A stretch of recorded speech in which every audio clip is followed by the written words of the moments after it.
हरे सकेत भगवान पूजा गरौला,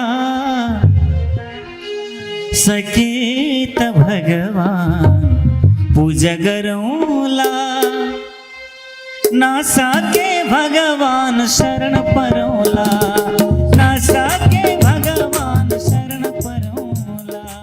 राधा सर्वेश्वर भगवान को यो हजुरहरूलाई सुनाउनका निम्ति हल्ला गर्नुभयो भनेर भजन गाएको।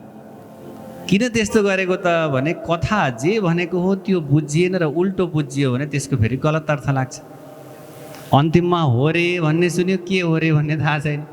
कथा त सुनेको हो तर अन्तिममा हो रे यस्तो भएछ भने के भएछ थाहा छैन, तर भएछ मात्रै सुनेको। त्यही भएर जे भनेको हो कथाले त्यो बुझिएन भने त्यसबाट फल प्राप्त हुँदैन। एकपटक के भएछ भने एउटा सेठ रहेछन्, हेर्नु प्रशस्त सम्पत्ति कमाएका, ध्यान दिनु है। एउटा सेठ रहेछन्, सम्पत्ति प्रशस्तै कमाएका। उनको एउटा बानी रहेछ माड खाने बानी। माड भन्ने हजुरलाई थाहा छ। अबका बच्चाहरूलाई चाहिँ माड भन्ने थाहा नहुन सक्छ, किनभने अब प्रेसर कुकरमा खान पाक्छ। माड त कसौडीमा बनेको माड हुन्छ त होइन। सेठ रहेछन्, बानी रहेछ माड खाने। अनि एक दिन ठुलो बैठक चलिरहेको रहेछ घरमा। ठुल्ठुला व्यवसायीहरू आएका छन्, ठुल्ठुला मान्छेहरू आएका छन्। उता श्रीमतीले भोजन बनाउँदै थिइन्, भात छड्को पर्न लागेछ अनि अलिकति माड निकालेछ। निकालिसकेपछि श्रीमानको त माड खाने बानी छ। सरासर बोलाउन जान्छु भनेर दौड्दै दौड्दै गइछन्। गएर यसो हेर्छन् ठुल्ठुला मान्छेहरूको सभा बसेको छ, ठुल्ठुला मान्छेहरू छन्। अब त्यो सभाको बिचमा हे श्रीमान माड खान जाउँ भन्यो भने त श्रीमानको त बेइज्जत हुन्छ। यसो विचार गरिन्, बोलाउने प्रयत्न पनि गरिन्, तर सकिनन्, फर्केर आइछन्। आइसकेपछि अब माड सेलायो भने त फेरि मिठो हुन्न। अनि छोरालाई बोलाएर भनेछन् बाबु यता आऊ, माड पाकेर सब तयार भयो, अब यो सेलायो भने मिठो हुन्न, गएर बुवालाई भनिदेऊ भनेर आमाले भनिन्। छोरो यसो गएछ, ठुल्ठुला मान्छेहरू छन्, पिताजी बिचमा बसेका छन्, उनले केही भन्दैछन्, सबले कापी कलम लिएर केही टिप्दै पनि छन्। यो बेला के डिस्टर्ब गर्नु भन्ने सोचेछ छोराले। फेरि अर्को मनले सोचेछ होइन पिताजीलाई त माड नखाएसम्म त दिनचर्या चल्दै चल्दैन, त्यही भएर बोलाउन पर्यो भन्ने विचार गरेछ। उसले विचार गरे सबैले बुझ्ने गरी बोलायो भने त पिताजीको इज्जत जान्छ, त्यसैले नयाँ तरिकाले बोलाउनु पर्यो भनेर उसले भन्न थालेछ। हे पिताजी भन्यो। उताबाट पिताजी पनि चिच्चाएर हजुर भने। अनि उसले भन्दछ छोराले धानपुरदेखि माडुजी आउनु भएको छ। कठौता घाट हुँदै आउँदा उहाँलाई बडो गर्मी भएको छ। यदि हजुर समयमै भेट्न जानु भएन भने उहाँ त शीतलपुरतिर जानुहुन्छ रे भनेछ। धानपुरदेखि माडुजी आउनु भएको छ, कठौता घाट हुँदै आउँदा उहाँलाई बडो गर्मी भएको छ। समयमै हजुर भेट्न जानु भएन भने उहाँ त शीतलपुरतिर जानुहुन्छ रे भनेपछि त पिताजीले कुरा बुझिहाले। एकैछिन है भनेर त्यहाँबाट निस्केर सरासर माड खाएर गएर बसे। अरू मान्छेले के बुझ्यो भने धानपुर भन्ने कुनै ठाउँ होला, माडु भन्ने कुनै मान्छे होला त्यहाँको, कठौता घाट भन्ने बाटोको नाम होला, जस्तै यहाँ आउँदा वीरेन्द्र चुक हुँदै आए जस्तो कठौता घाट भन्ने बिचको कुनै ठाउँ होला। अनि यदि हाम्रा मालिक समयमै भेट्न जानु भएन भने शीतलपुर भन्ने कुनै ठाउँ होला, ती मान्छे त्यतै जान्छन् होला, पहिला जानुहोस् जानुहोस् भनेर उनीहरूले पठाइदिएछन्। तर त्यहाँ भन्न खोजेको कुरा के थियो भने धानपुरदेखि भनेको धानदेखि चामल आयो, त्यो चामलबाट माड बन्यो। त्यो माड कस्तो छ भने कठौता काठ बालेर तातो गरिएको छ, त्यहाँ दाउरा बालेर राम्रोसँग पाकेको छ। यदि हजुर समयमै भेट्न जानु भएन भने शीतलपुरतिर जानुहुन्छ भनेको सेलाउँछ भनेको शीतलपुर भनेको शीतलो ठाउँ होइन। अरू सबैले के बुझे भने माडु भन्ने कोही मान्छे होला। तर छोराले भने पिताजी हजुर बेलैमा भेट्न जानु भएन भने उहाँ त शीतलपुर जानुहुन्छ अरे। सबले एउटा बुझे, तर त्यहाँ भन्न खोजेको कुरा अर्कै थियो। त्यस्तै कथामा पनि हजुरहरू हल्ला गर्नुभयो भने शीतलपुर भनेको शीतलपुरै हो कि सेलाउनेवाला हो त्यो पनि कहाँ बुझिन्छ। त्यही भएर कथामा हल्ला नगर्नुहोस् भनेको त्यही भएर जे भनेको हो त्यति बुझ्नका निम्ति त ध्यानपूर्वक सुन्नुपर्छ। हरिहर भगवानको हरे शङ्कर भगवान पर्छौँ तिम्रै शरण।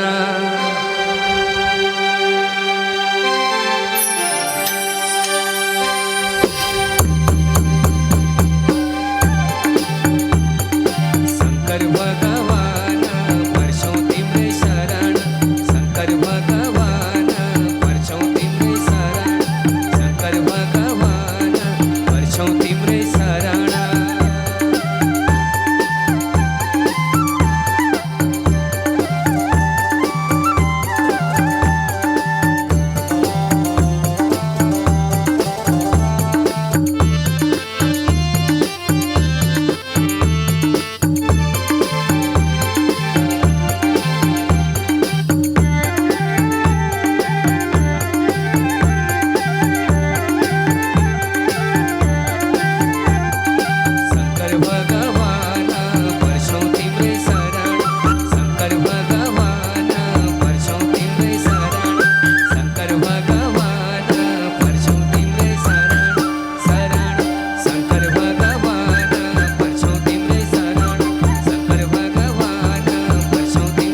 रसरङ्गमा जीवन बिति गयो हाँसखेल अनि रसरङ्गमा जीवन बिति गयो दुःख परेपछि बल्ल तिम्रै याद आयो पर्छौँ तिम्रै शरण शङ्कर भगवान पर्छौँ तिम्रै शरण शङ्कर भगवान पर्छौँ तिम्रै शरण शङ्कर भगवान पर्छौँ तिम्रै शरण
हरे भगवान काछन् भन्थे नजानेर पहिले भगवान काछन् भन्थे नजानेर पहिले बिर्थे फाले समय खेर पछुताउँछु अहिले पर्छौँ तिम्रै शरण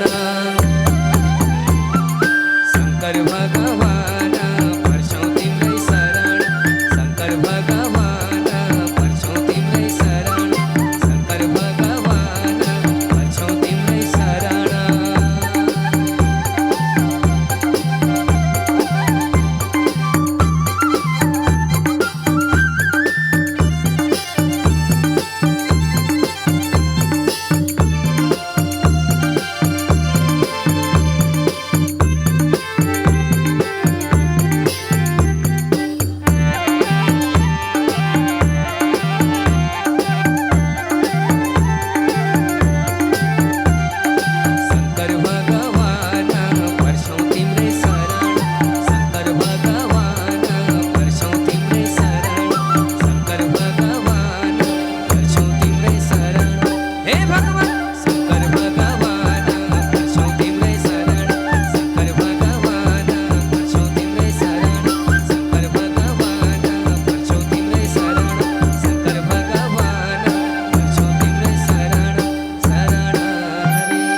बोली भक्त वत्सल भगवान को आज की आनंद को हरे कृष्ण जी को छल गर्ने बानी हमलाई गोकुल लाने कि न लाने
बन्सी फुकेको हेर राखेर ओठमा भक्त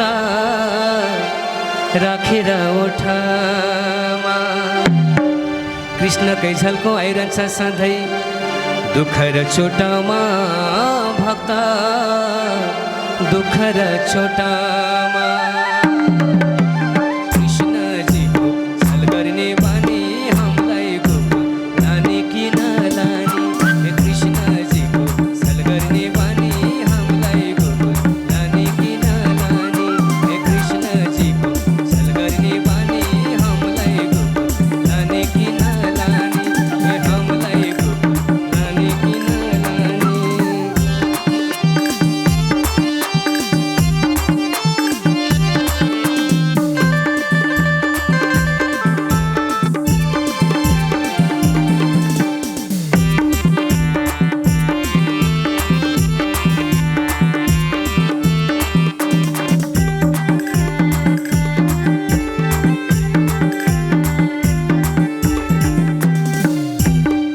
हरे कृष्णको वंशी सुनेर हेर यो मन रमाउँछ भक्त यो मन रमाउँछ कृष्णकै नाम जपेर हेर पीरव्यथा हराउँछ भक्त पीरव्यथा हराउँछ कृष्णजीको छल गर्ने बानी हामीलाई गोकुल लाने कि नलाने कृष्णजीको छल गर्ने बानी हामीलाई गोकुल लाने कि नलाने कृष्णजीको छल गर्ने बानी हामीलाई गोकुल लाने कि नलाने हामीलाई गोकुल लाने कि नलाने।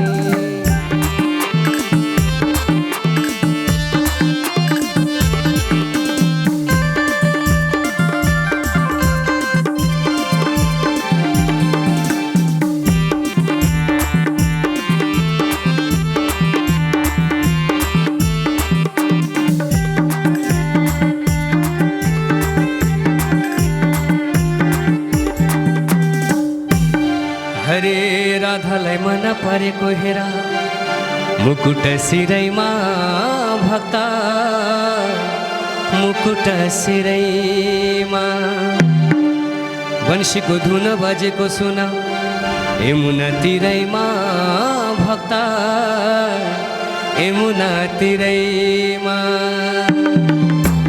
कृष्णजीको छल गर्ने बानी हामीलाई गोकुल लाने कि नलाने कृष्णजीको छल गर्ने बानी हामीलाई गोकुल लाने कि नलाने कृष्णजीको छल गर्ने बानी हामीलाई गोकुल लाने कि नलाने कृष्णजीको छल गर्ने बानी हामीलाई गोकुल लाने कि नलाने कृष्णजीको छल गर्ने बानी हामीलाई गोकुल लाने कि नलाने हामीलाई गोकुल लाने कि नलाने हामीलाई गोकुल लाने कि नलाने। भनेपछि त सानो सानो लोभ पनि के रहेछ मृत्युको कारण बन्दो रहेछ। त्यति मात्रै कहाँ हो र माकुरालाई पनि गुरुका रूपमा स्वीकार गर्नुहुन्छ। किन भने माकुराले सब जाल फिजाउँछ अनि अन्तिममा त्यो आफैमा जाललाई समाहित गर्छ। परब्रह्म परमात्माले पनि सबै संसार बनाउनुहुन्छ, अन्तिममा भगवानमै गएर विलय हुन्छ। त्यति मात्रै कहाँ हो र नदीलाई पनि जललाई पनि के गर्नुहुन्छ गुरुका रूपमा स्वीकार गर्नुहुन्छ।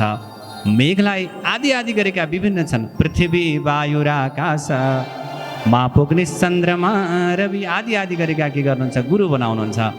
त्यति मात्रै नभएर बालकलाई पनि गुरु बनाउनु भएको छ। किनभने सानो बच्चा झुटो बोल्न जान्दैन होइन, सानो बच्चा जो छ त्यो झुटो बोल्न जान्दैन।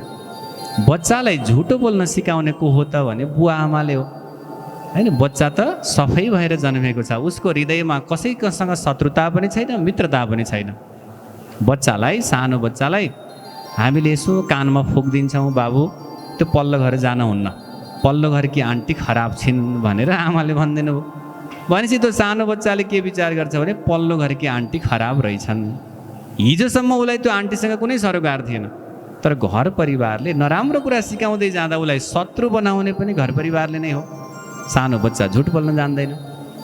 त्यही भएर बच्चाबाट सत्यताको साँचोको के गर्नुहुन्छ गुण त्यो गुरुत्वपन लिनुहुन्छ।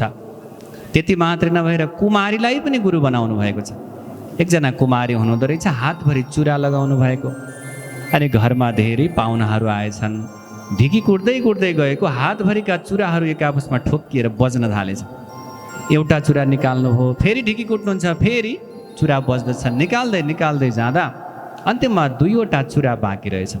त्यसपछि त्यो 2टा पनि एक आपसमा ठोक्किएर ठुलो आवाज गर्छन्। त्यसपछि एउटा चुरा निकाल्नुभयो, अन्तिममा हातमा एउटा मात्रै रह्यो। यसबाट उहाँले के बुझ्नुभयो त भने ध्यान गर्दा, तपस्या गर्दा, भगवानको ध्यान गर्नु छ भने एक्लै बस्नुपर्छ। जति धेरै भयो उति गफ आउँछ हैन। जतिजना धेरै भयो तपस्या गर्नु छ, भगवानको जप गर्न छ भने ती चुराहरू 2टा हुँदा पनि एक आपसमा ठोक्किए, त्यो पनि निकाल्नुभयो। अन्त्यमा एउटा मात्रै चुरा हातमा रह्यो। तपस्या गर्दा एक्लै गर्नु पर्दो रहेछ। भनाइको मतलब के हो त भने गुरु भनेको व्यक्ति मात्र होइन, जसबाट ज्ञान लिन्छ ती सबै गुरु हुन्। त्यति मात्रै नभएर गणिकालाई पनि गुरुका रूपमा स्वीकार गर्नुभएको छ। आशा हि परमं दुःखम नैराश्यम परमं सुखम। गणिकाबाट के गुण लिनुहुन्छ त भने आशा गर्नु दुःख हो, त्यो आशा नगरी नैराश्य भएर बसियो भने त्यही सुख हो। जति आशा गर्यो व्यक्तिलाई त्यति दुःखले घेर्न थाल्दछ। त्यसैले पृथ्वी जस्तो के हुनुहुन्छ, क्षमाशील हुनुहुन्छ दृढ हनुमान नाम गरेका राजा।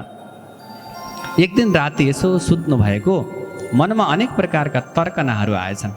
राति यसो सुतेको, ढिलो निद लाग्ने जस्तो भयो, निद्रा लागेन। मनमनै विचार गर्नुभएछ, होइन मैले पूर्व जन्ममा के पुण्य गरेको रहेछु, त्यसै कारण आज घर परिवार पनि टन्नै छन्, सम्पत्ति पनि टन्न छ, छोरीहरू पनि असल छन्, छोराहरू पनि असल छन्।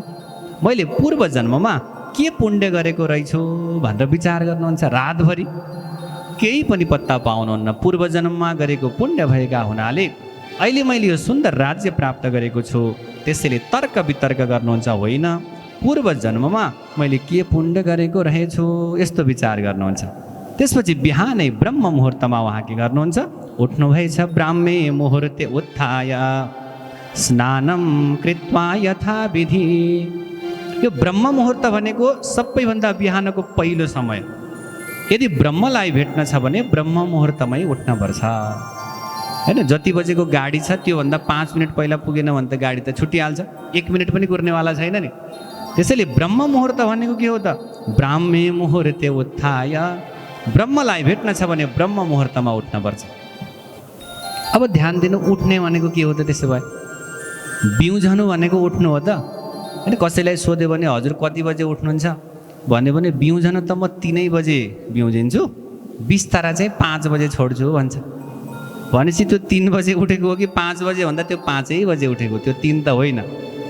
3 बजे आँखा खुल्छन् तर नुहाउने काम 5 बजे उठेर 6 बजे गर्छ भने त त्यो के 3 बजे उठेको भयो होइन। ब्रह्म मुहुर्तमा चाहिँ उठ्छ।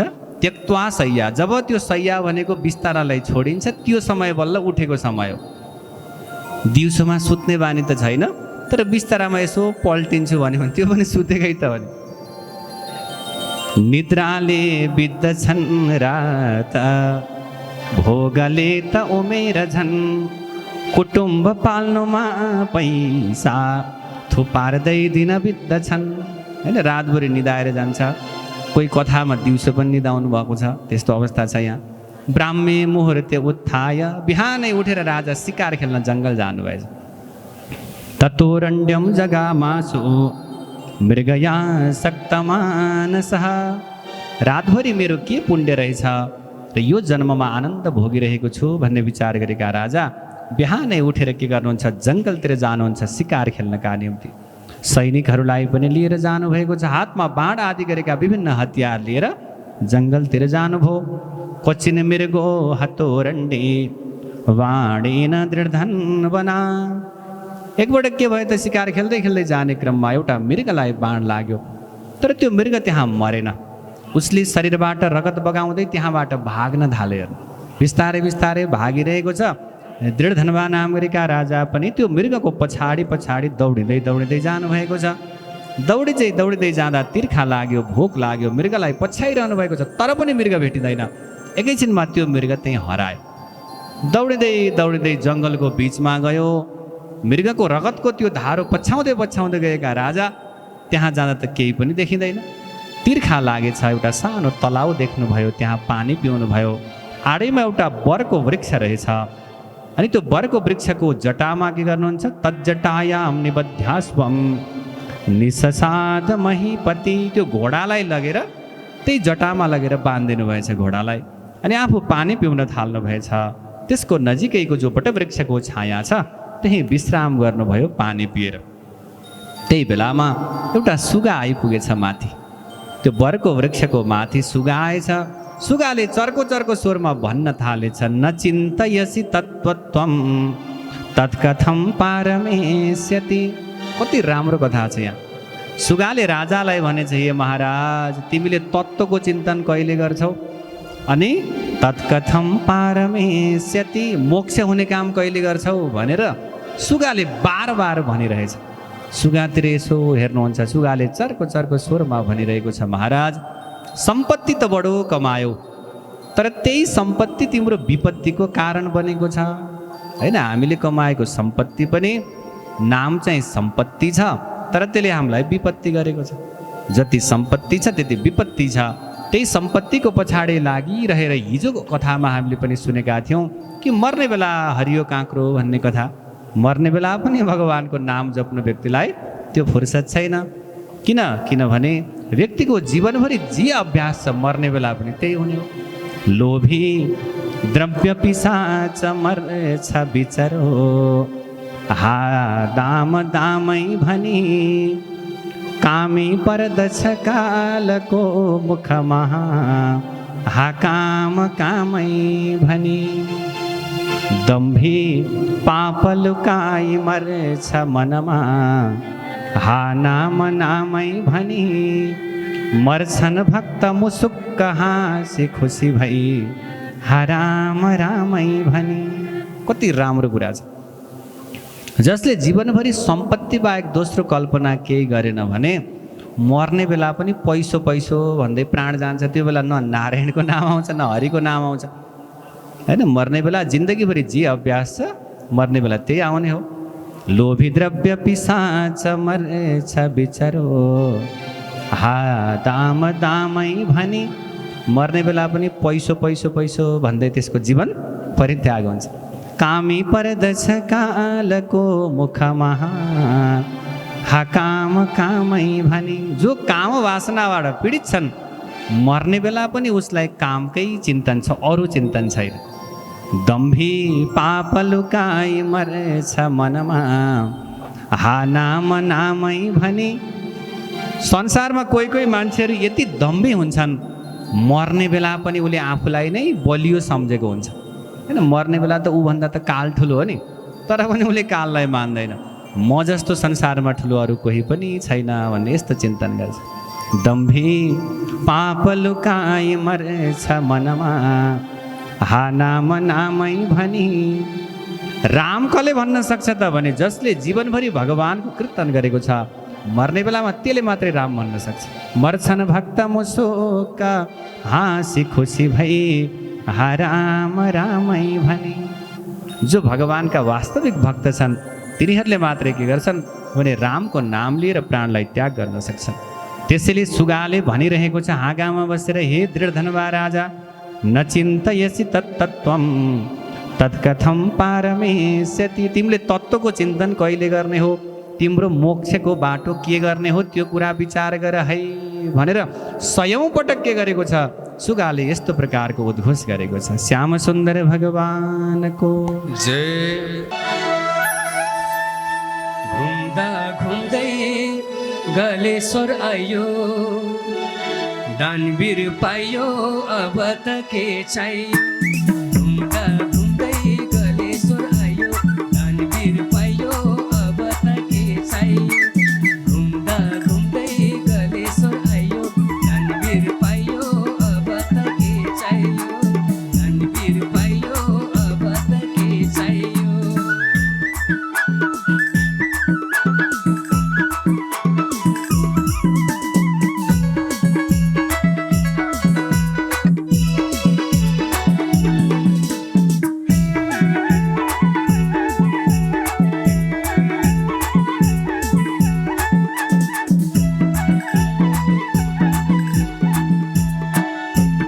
शिव शब्द तीनटा कुरा मिलेर बनेको हुन्छ हेर्नु, ध्यान दिनु है। शिव भगवानको हामी पूजा गर्छौँ। शिव भनेको के हो त भने शिव भनेको कल्याण। शिव तीनटा कुरा मिलेर बनेको हुन्छ, एउटा मोटो छ, एउटा ह्रस्वइकार अनि एउटा व, होइन। जो शिव शब्द छ त्यो तीनटा कुरा मिलेर बनेको हुन्छ। यी तीनटाका फेरि भिन्दा भिन्दै अर्थ छन्। समनित्यम सुखम आनन्दम इकार पुरुष स्मृत वकार शक्तिरमृतम मेलनम शिव उच्यते। शिव शब्दको जो मोटो स छ त्यो भनेको समनित्यम सुखम आनन्दम, त्यो स भनेको सुखम आनन्दम, सुख पनि आनन्द पनि। इकार पुरुष स्मृत, जो शिव शब्दमा ह्रस्व इकार छ त्यसलाई परमात्मा भनेर भनिन्छ।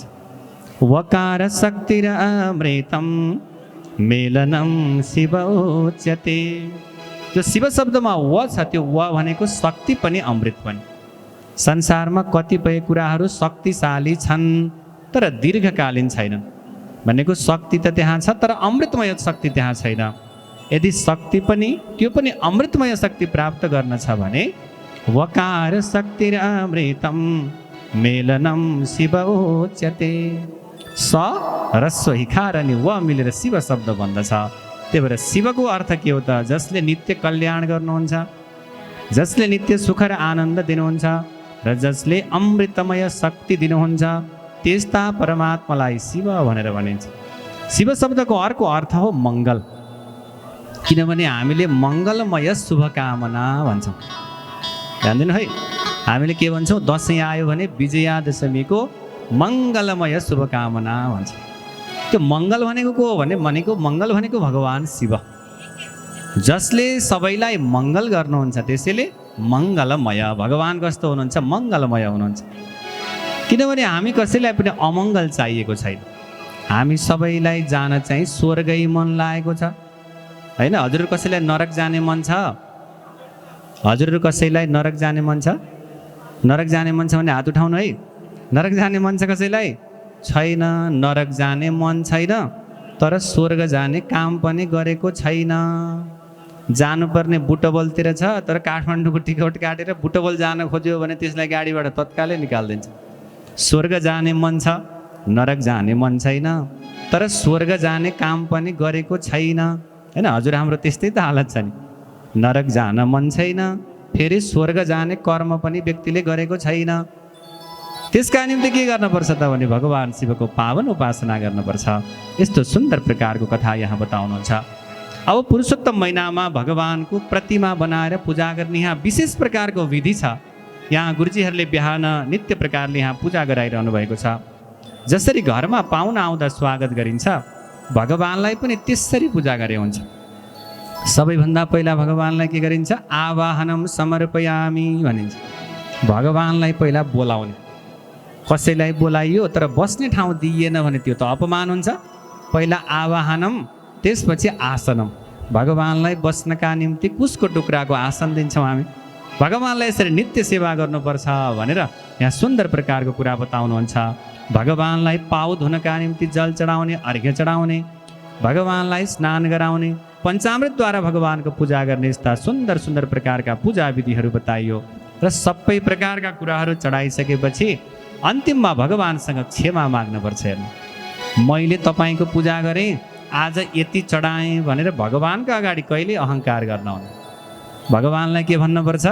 जानी नजानी ए पूजा गरियो। पहिला राम्रोसँग पूजा गर्ने अनि भगवानलाई हात जोडेर भन्नुपर्छ, जानी नजानी ए पूजा गरियो, नारायण भगवानको शरण परियो। जानी नजानी पूजा गरियो, नारायण भगवानको शरण परियो। जानी नजानी पूजा गरियो, नारायण भगवानको शरण परियो। जाने हामीले पूजा गरियो, नारायण भगवानको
भगवानको।